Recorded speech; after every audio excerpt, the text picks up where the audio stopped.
नमस्कार दोस्तों, मैं अंकुर उपाध्याय स्वागत करता हूं आप सभी का आपके अपने YouTube channel share market analysis में। दोस्तों यहां पे आप सभी के साथ बात करूंगा विप्रो के स्टॉक के बारे में। आज आईटी स्टॉक्स ही फोकस में रहे हैं। आईटी स्टॉक्स पे जब मैंने वीडियो बनाई थी तो आपसे ये भी कमेंट करा, जो स्टॉक आप कमेंट करोगे आईटी में जिसमें आपको प्रॉब्लम है, जिसमें आप ट्रैप हो, उसके बारे में वीडियो बनाएंगे। तो विप्रो की बात करें, आज स्टॉक 52 वीक लो हिट करता हुआ दिखा, ऑलमोस्ट 352 रुपीज का, और स्टॉक 361 पे क्लोजिंग देता हुआ दिखा है। लगभग 0.2% यानी 1.9% की गिरावट देखने को मिली है, ऑलमोस्ट 2% कह सकते हैं आप। स्टॉक में वॉल्यूम्स यहां भी अच्छे थे, 68 लाख शेयर्स ट्रेड हुए, एवरेज वॉल्यूम 35 लाख शेयर्स का, यानी कि ऑलमोस्ट डबल वॉल्यूम्स ट्रेड हुए हैं एवरेज वॉल्यूम्स के सामने। इस शेयर में बात करें तो यहाँ पे एक अंडर परफॉर्मेंस देखने को मिली है लंबे समय से, बट इस स्टॉक के वैल्यूएशंस देखोगे तो बहुत ज्यादा सस्ते ऑलरेडी हुए पड़े हैं।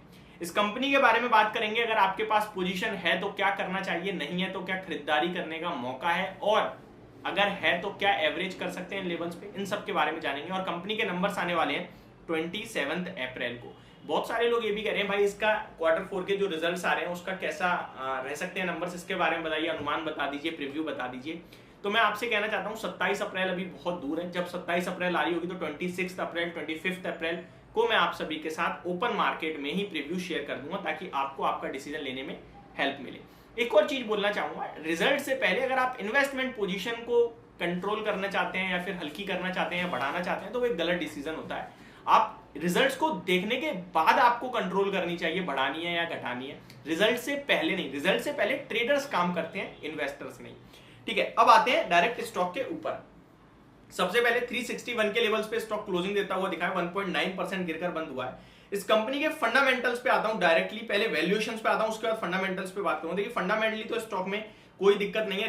रिसेंटली इस स्टॉक की सेल्स वगैरह गिरी है, जिसकी वजह से इस स्टॉक में आपने ऑलरेडी काफी बड़ी गिरावट देख ली है। पूरे के पूरे आईटी स्टॉक्स को ये अंडर परफॉर्मेंस दिखाता हुआ दिखा है पिछले एक साल में। अब तो ऑलरेडी बाकी गिर रहे हैं और ये तो पहले ही गिरा पड़ा था। इन्फोसिस, टीसीएस तो अब गिरना शुरू है, ये तो पहले ही गिर गया था 2 क्वार्टर। अब इस कंपनी की बात करें, अब अगर आप नोटिस करेंगे तो ये लगभग 6 महीने पहले 380 का लो लगा चुका है, आज इसने 350 का लगा दिया है 6 महीने पहले। और उन स्टॉक्स का 6 महीने पहले का जो लो था वो आपके लिए 1500 था, इन्फोसिस का 1450 के करीब का, आज वो 1200 रुपए का लो लगाता हुआ दिखा है, तो वो बड़ी गिरावट आई है। अगर बात करूं तो 2 लाख करोड़ का मार्केट कैप है विप्रो की कंपनी, विप्रो स्टॉक का। 550 का 52 वीक हाई है, लेकिन लाइफ टाइम हाई लगभग 740 रुपीज का है। 52 वीक लो 352 का है, जो कि आज ही लगा है। रिटर्न ऑन इक्विटी 20% का है, रिटर्न ऑन कैपिटल 21% का है, यानी कि सब कुछ ओके है। वैल्यूएशंस की बात करें, 130 रुपीज की बुक वैल्यू है, जिसके सामने 360 पे ट्रेड कर रहा है। 2.5 टाइम्स की बुक वैल्यू है, तो बहुत सस्ता दिखता है। Normally IT stocks 3 to 4 times पे ट्रेड करते हैं। अब वैल्यूएशन वाइज 17.5 के पीई पे स्टॉक ट्रेड कर रहा है। 5 साल का मीडियन पीई इसका लगभग 19 का है, और लोएस्ट पीई जो कि इसने कोविड के समय लगाया था वो तो 13 का, और आज ये 17 पे है। एक चीज इंटरेस्टिंग बताना चाहूंगा मैं, कोविड वाले पीई पे आपको इन्फोसिस मिल रहा है, कोविड वाले पीई पे, यानी कि जो अगर आप प्राइस टू अर्निंग के हिसाब से देखेंगे तो कोविड में 21 के पीई पे था इन्फोसिस, आज वहीं पे। विप्रो कोविड के समय 12 के पीई पे था, आज 17 पे है, यानी कि वो अभी भी कोविड वाले से ऊपर ही है।